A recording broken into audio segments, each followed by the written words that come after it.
शुक्लांबरधरं विष्णुं शशिवर्णं चतुर्भुजं प्रसन्नवदनं ध्यायेत् सर्वविघ्नोपशान्तये व्यासं वसिष्ठनप्तारं शक्तेः पौत्रमकल्मषं पराशरात्मजं वन्दे शुकतातं तपोनिधिं व्यासाय विष्णुरूपाय व्यासरूपाय विष्णवे नमो वै ब्रह्मनिधये वासिष्ठाय नमो नमः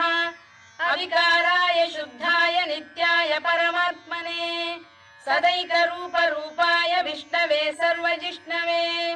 यस्य स्मरणमात्रेण जन्म संसारबन्धनात् विमुच्यते नमस्तस्मै विष्णवे प्रभविष्णवे ॐ नमो विष्णवे प्रभविष्णवे। श्रीवैशम्पायन उवाच श्रुत्वा धर्मानशेषेण पावनानि च सर्वशः युधिष्ठिरः शान्तनवं पुनरेवाभ्यभाषत। युधिष्ठिर उवाच किमेकं दैवतं लोके किं वाप्येकं परायणं स्तुवन्तः कङ्कमर्चन्तः प्राप्नुयुर्मानवा शुभम् को धर्मः सर्वधर्माणां भवतः परमो मतः किं जपन्मुच्यते जन्तुर्जन्म संसारबन्धनात्। श्रीभीष्म उवाच जगत्प्रभुं देवदेवमनन्तं पुरुषोत्तमम् स्तुवन्नाम सहस्रेण पुरुषः सततोत्थितः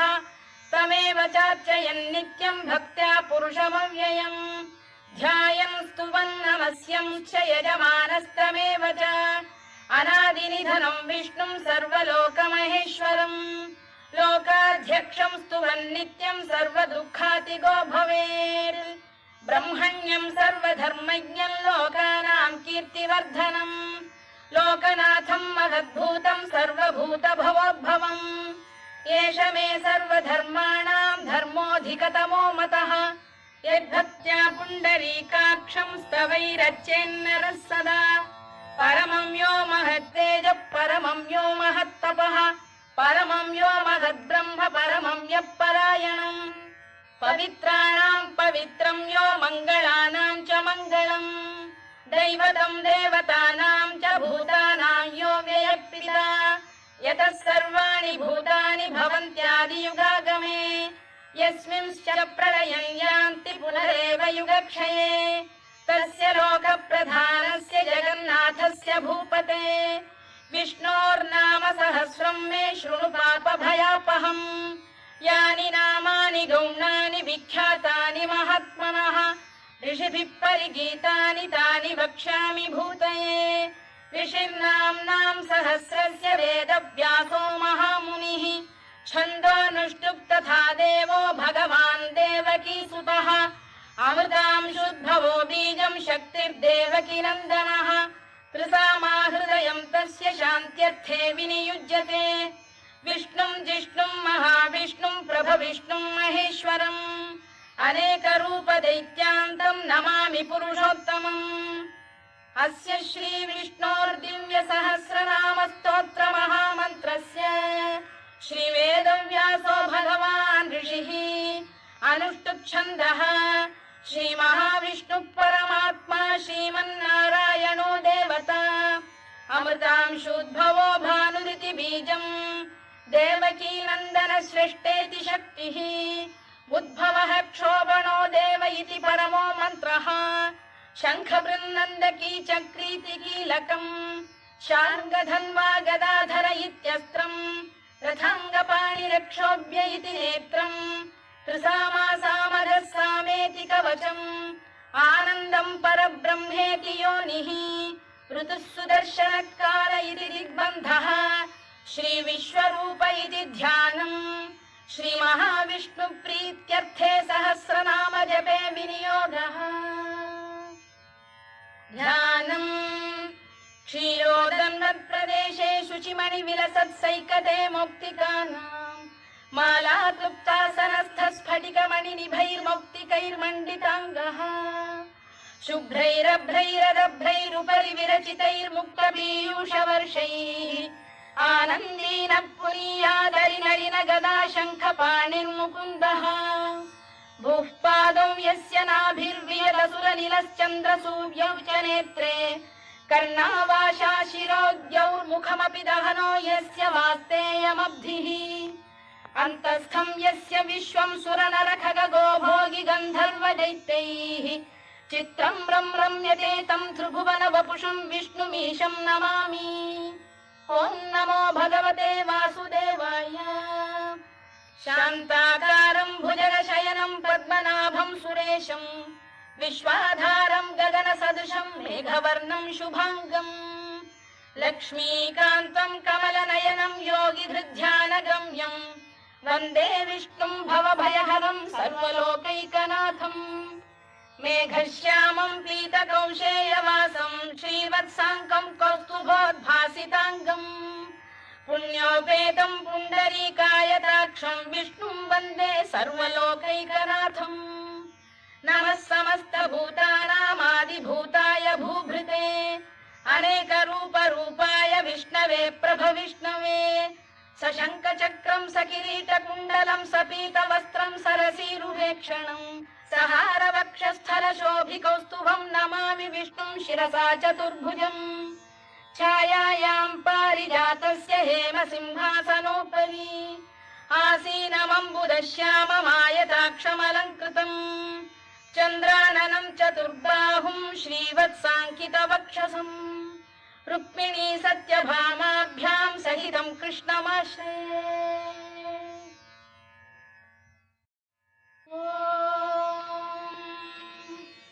विश्वं विष्णुर्वषत्कारो भूतभव्य भवत्प्रभुः भूतभृद्भावो भूतात्मा भूतभावनः भूतात्मा परमात्मा च मुक्तानां परमागतिः अव्ययः पुरुषः साक्षी क्षेत्रज्ञोऽक्षर एव च योगो योगविदां नेता प्रधानपुरुषेश्वरः नारसिंहवपुः श्रीमान् केशवः पुरुषोत्तमः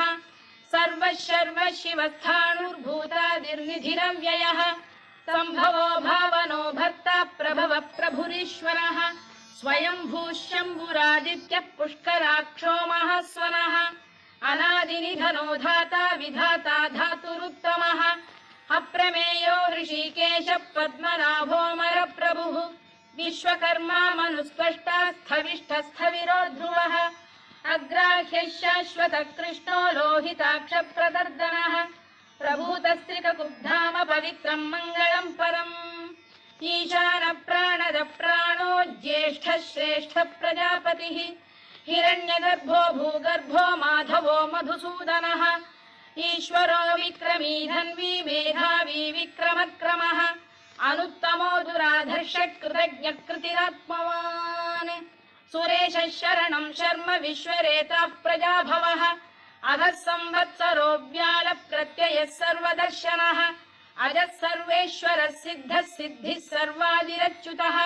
वृषाकपिरमेयात्मा सर्वयोगविनिसृतः वसुर्वसुमनः सत्यः समात्मा संमितः समः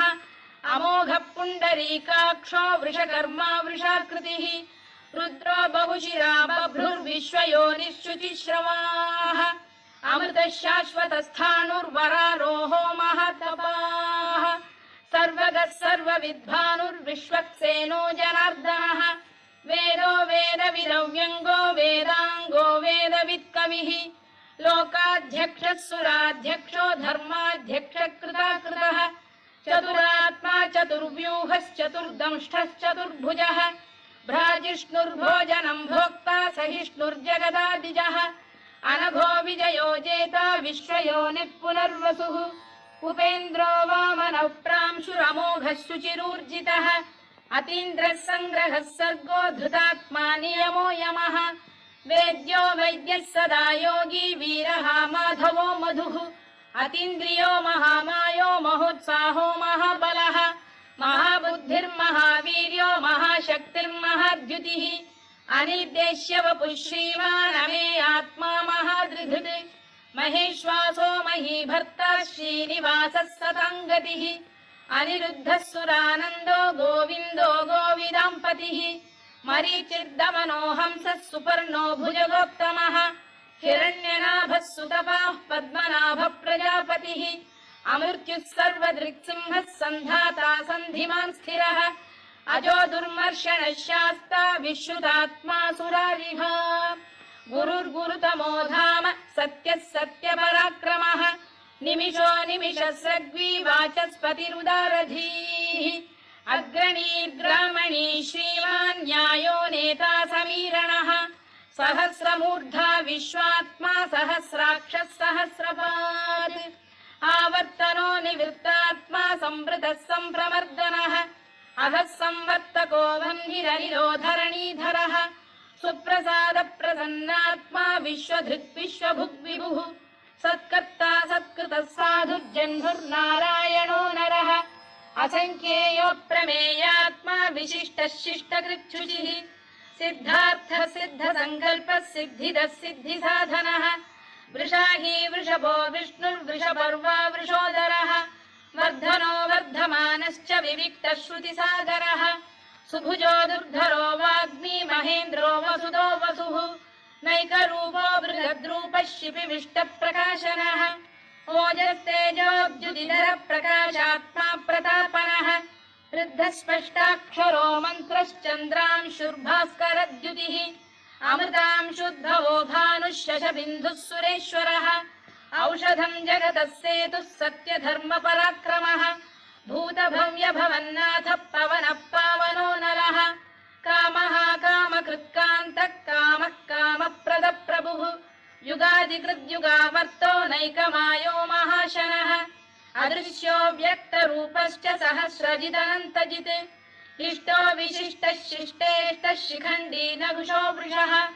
क्रोधः क्रोधकृत्कर्ता विश्वबाहुर्महीधरः अच्युत प्रथितः प्राणदो वासवानुजः अपां निधिरधिष्ठानमप्रमत्त प्रतिष्ठितः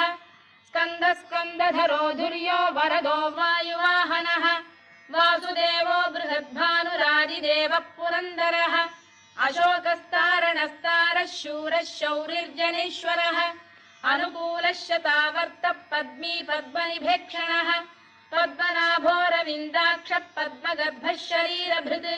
महर्धिर्वृद्धो वृद्धात्मा महाक्षो गरुडध्वजः अतुलः शरभो भीमः समयज्ञो हविर्हरिः सर्वलक्षणलक्षण्यो लक्ष्मीवान् समितिञ्जयः विक्षरो रोहितो मार्गो हेतुर्दामोदरः सः महीधरो महाभागो वेगवानमिताशनः उद्भवः क्षोभणो देवः श्रीगर्भः परमेश्वरः करणं कारणं कर्ता विकर्ता गहनो गुहः व्यवसायो व्यवस्थानः संस्थानस्थानदो ध्रुवः परद्धिः परमस्पष्टः तुष्टः पुष्टः शुभेक्षणः रामो विरामो विरतो मार्गो नेयोनयोनयः वीरः शक्तिमतां श्रेष्ठो धर्मो धर्मविदुत्तमः वैकुण्ठः पुरुषः प्राणदः प्रणवपृतुः हिरण्यगर्भः शत्रुघ्नो व्याप्तो वायुरधोक्षजः ऋतुः सुदर्शनकारः परमेष्ठी परिग्रहः उग्रः संवत्सरो दक्षो विश्रामो विश्वदक्षिणः विस्तारस्थावरस्थाणुः प्रमाणं बीजमव्ययम् अर्थोऽनर्थो महाकोशो महाभोगो महाधनः अनिर्विण्णस्थविष्ठो भूर्धर्मयूपो महामखः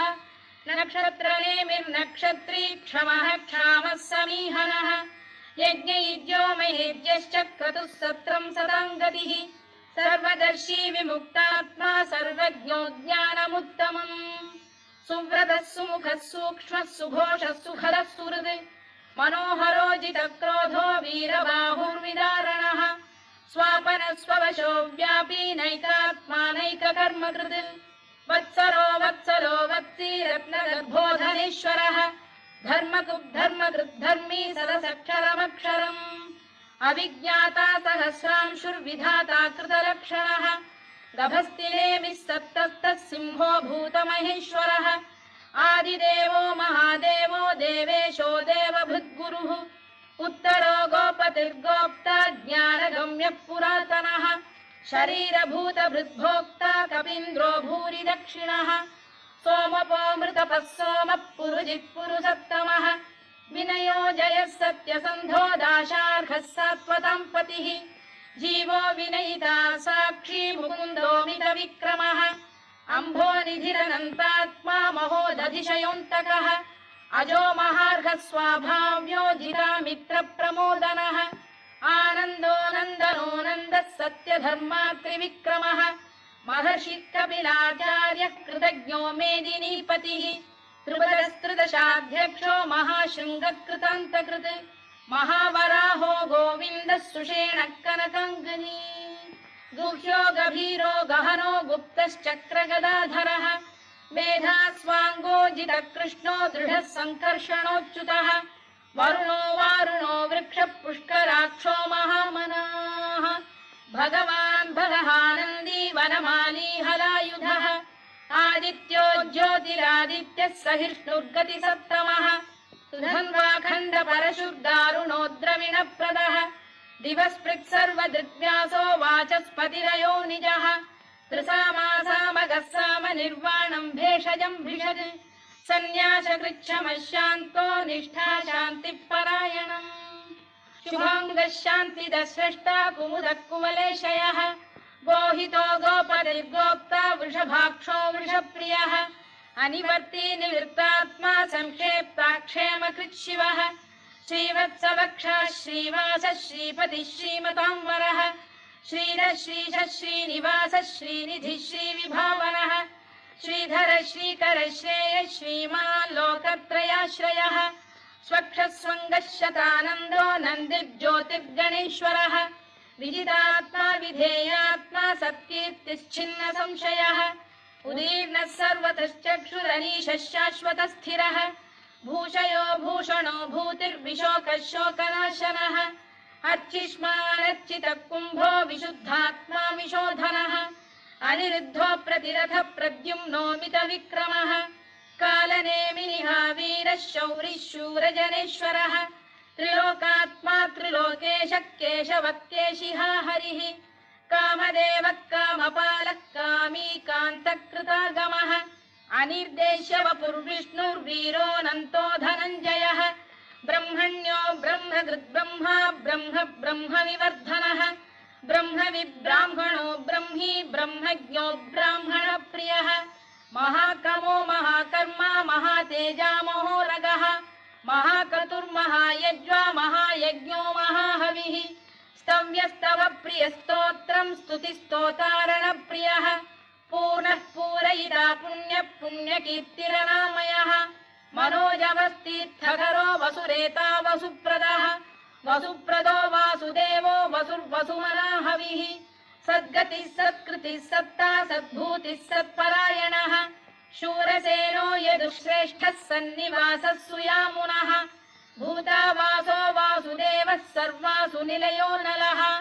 दर्पः दर्पदो दृप्तो दुर्धरोऽथा पराजितः विश्वमूर्तिर्महामूर्तिर्दीप्तमूर्तिरमूर्तिमान्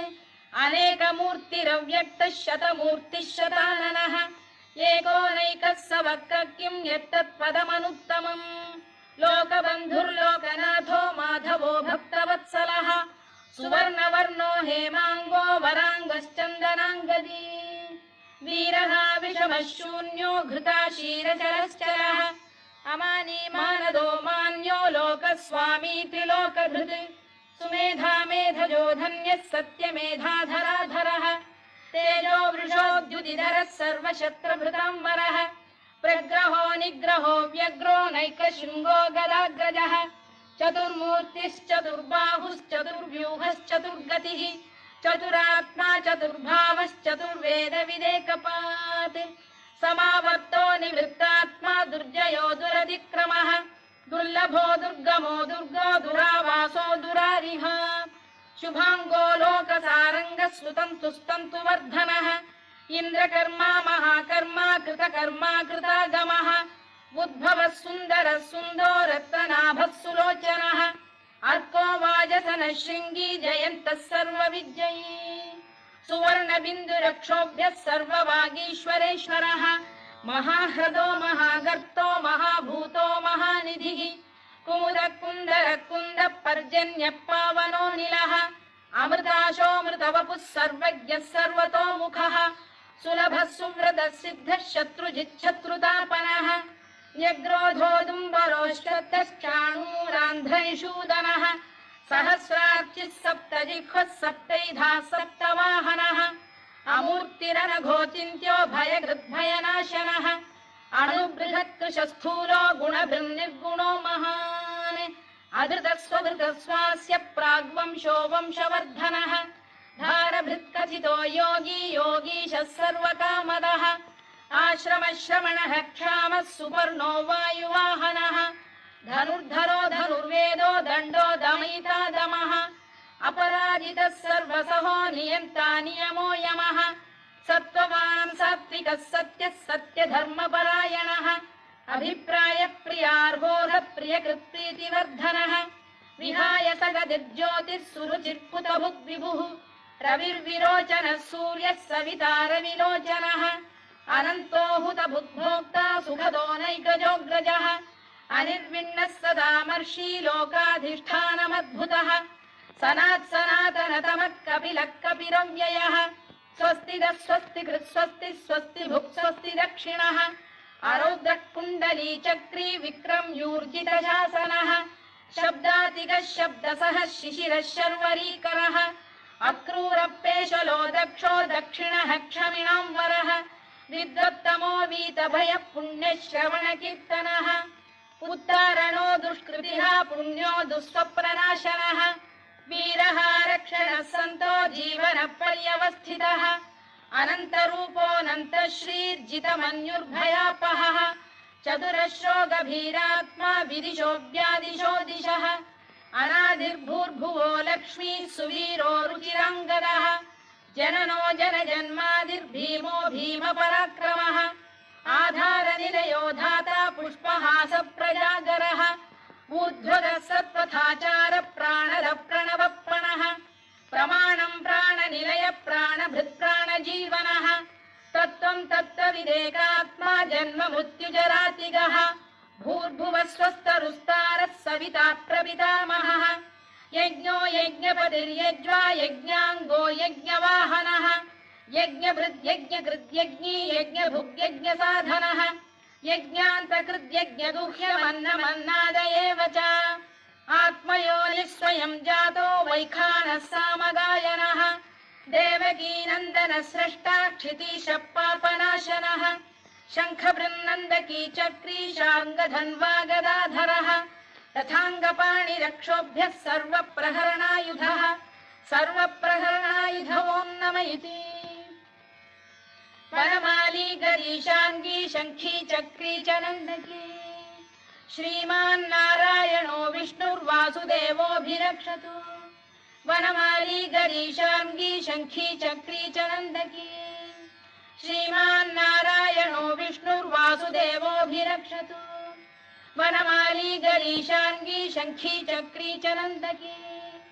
श्रीमान्नारायणो विष्णुर्वासुदेवोऽभिरक्षतु इतीदं कीर्तनीयस्य केशवस्य महात्मनः नाम्नां सहस्रं दिव्यानामशेषेण प्रकीर्तितम् य इदं शृणुयात् नित्यं यश्चापि परिकीर्तयेत् नाशुभं प्राप्नुयात् किञ्चित् सोमुत्रेह च मानवः वेदान्तको ब्राह्मणः स्यात् क्षत्रियो विजयी भवेत् वैश्यो धनसमृद्धः स्यात् शूद्रः सुखमवाप्नुयात् धर्मार्थी प्राप्नुयात् धर्ममर्थार्थी चार्थमाप्नुयात् कामानवाप्नुयात् कामी प्रजार्थी चाप्नुयात् प्रजाम् भक्तिमान् यः सदोत्थाय शुचिस्तद्गतमानसः सहस्रं वासुदेवस्य नाम्नामेतत्र कीर्तयेत् यशः प्राप्नोति विपुलं याति प्राधान्यमेव च अचलां श्रियमाप्नोति श्रेयः प्राप्नोत्यनुत्तमम् न भयं क्वचिदाप्नोति वीर्यं तेजश्च विन्दति भवत्यरोगोद्युतिमान् बलरूपगुणान्वितः रोगार्तो मुच्यते रोगात् बद्धो मुच्येत बन्धनात् भयान्मुच्येत भीतस्तु मुच्येतापन्न आपदः दुर्गाण्यतितरत्याशु पुरुषः पुरुषोत्तमम् सुवन्नाम सहस्रेण नित्यं भक्तिसमन्वितः वासुदेवाश्रयो मर्त्यो वासुदेवपरायणः सर्वपापविशुद्धात्मा याति ब्रह्म सनातनम् न वासुदेव भक्तानामशुभं विद्यते क्वचित् जन्म मृत्युजरा व्याधि भयं नैवोपजायते इमं स्तवमधीयानः श्रद्धा भक्ति समन्वितः युज्येतात्मसुखक्षान्ति श्रीधृतिस्मृतिकीर्तिभिः न क्रोधो न च मात्सर्यं न लोभो न शुभामतिः भवन्ति कृतपुण्यानां भक्तानां पुरुषोत्तमे द्यौसचन्द्रार्कनक्षत्राखं दिशो भूर्महोदधिः वासुदेवस्य वीर्येण विधृतानि महात्मनः ससुरासुरगन्धर्वं स यक्षोरगराक्षसम् जगत्वशे वर्ततेदं कृष्णस्य सचराचरम् इन्द्रियाणि मनो बुद्धिः सत्त्वं तेजो बलं धृतिः वासुदेवात्मकान्याहुः क्षेत्रं क्षेत्रज्ञ एव च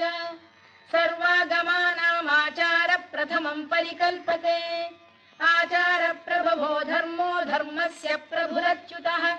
ऋषयः पितरो देवा महाभूतानि धातवः जङ्गमा जङ्गमं चेदं जगन्नारायणोद्भवम् योगो ज्ञानं तथा साङ्ख्यं विद्या शिल्पादिकर्म च वेदाः शास्त्राणि विज्ञानमेतत् सर्वं जनार्दनात् एको विष्णुर्महद्भूतं पृथग्भूतान्यनेकशः त्रीन् लोकान् व्याप्य भूतात्मा भुङ्क्ते विश्वभुवव्ययः इमं स्तवं भगवतो विष्णोर्व्यासेन कीर्तितम् पठेद्य इच्छेत् पुरुषः श्रेयत् प्राप्तुं सुखानि च विश्वेश्वरमजं देवं जगतः प्रभुमव्ययम् भजन्ति ये पुष्कराक्षं न ते यान्ति पराभवम् न ते यान्ति पराभवम् ओन्नम इति अर्जुनोवाच पद्मपत्र विशालाक्ष पद्मनाभसुरोत्तमा भक्तानामनुरक्तानां त्राता भव जनार्दन श्रीभगवानुवाच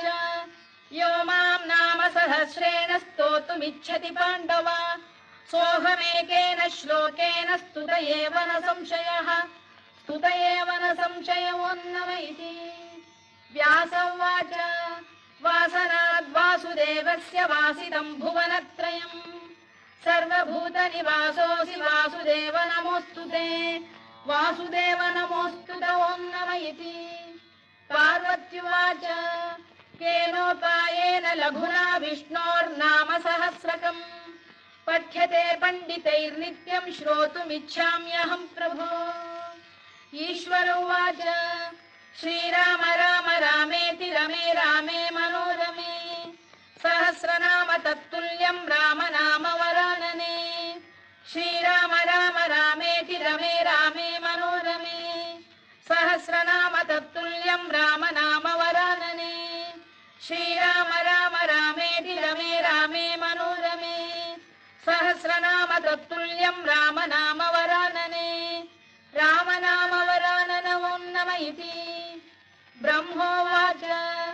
नमोऽस्त्वनन्ताय सहस्रमूर्तये सहस्रपादाक्षि शिरोरुबाहवे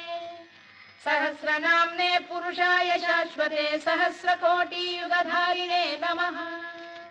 सहस्रकोटियुगधारिणे नम ओन्नम इति सञ्जय उवाच यत्र योगेश्वर कृष्णो यत्र पार्थो धनुर्धरः तत्र श्रीविजयो भूतिर्ध्रुवा नीतिर्मतिर्मम श्रीभगवानुवाच अनन्याश्चिन्तयन्तो मां ये जनाः पर्युपासते तेषां नित्याभियुक्तानां योगक्षेमं वहाम्यहम् परित्राणाय साधूनां विनाशाय च दुष्कृतां